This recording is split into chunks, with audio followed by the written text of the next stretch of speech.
Imagine your life as a student, and the most challenging part of your day isn't taking an exam or writing a paper. Instead, it's getting to school and returning home safely. They're facing a war. Whether they're going from a bus stop to a school, from a school to the corner, they're facing war. The different kinds of threats met on the streets by these children day to day can be hard to imagine for many adults. The challenges we face is we're seeing people getting shot, killed, mugged. Metro buses doesn't run on time. So, we want to make sure kids get here safely. Going up the Eastern Market Strip, it can get kind of hectic, especially on a Friday night.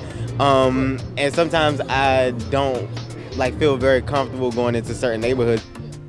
Fear, a feeling accompanying many students as they travel to school and home each day. They don't know whether they're being attacked. They don't know if they're going to be robbed today. They don't know whether their shoes are going to be taken. They are facing a war, and we need to stop the war. You can't lead if you're not willing to serve. Everybody has to serve. Taking the first steps towards solving a problem can be the hardest. But that's what Richard Wright Public Charter School CEO and founder Dr. Marco Clark did in starting a safe passage program for students known as Man the Block. We have to get out in the community and see what's going on with our kids. We can no longer continue to talk about them and not really put the work in to support them. What began as an informal program to ensure Richard Wright students get safely to the Metro has now turned into a movement spreading across the district, picking up hundreds of volunteers along the way. And I'm going to help get everybody organized now, so if I can get you guys to just back up against the wall and spread out, that would be great. Volunteers include parents, community leaders, and even members of the armed forces. They're diverse in makeup, but their goal is all the same. Here in this community and other communities around the city, people are really saying, yes, enough. We don't want to see senseless shootings or stabbings or other kind of violence affecting kids.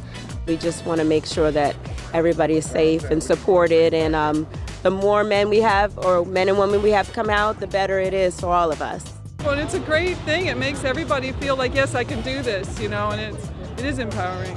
Sheriff Road, you want me to get everybody in too? Yeah, from Sheriff Road on down. They can come on out. Copy that, we're coming in. And a lot of times there's a feeling sometimes that sometimes kids feel abandoned, because especially from the male point of view, and because we want to change that image. And this is an opportunity to do that. Volunteers are using this opportunity to send a message some students rarely hear.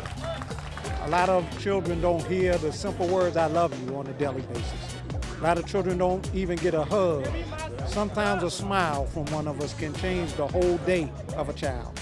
The children need to know that someone cares about them, that someone in the neighborhood cares about them, someone in the community really wants to see them to succeed.